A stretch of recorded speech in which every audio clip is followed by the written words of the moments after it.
Hello viewers, allergic rhinitis.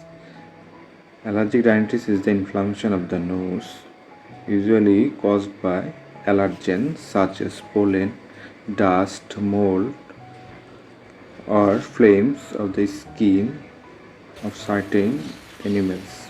It also caused by the food allergy. Signs of allergic rhinitis: sneezing, runny nose or blocked nose, itching, red watery eyes. How to avoid allergic rhinitis?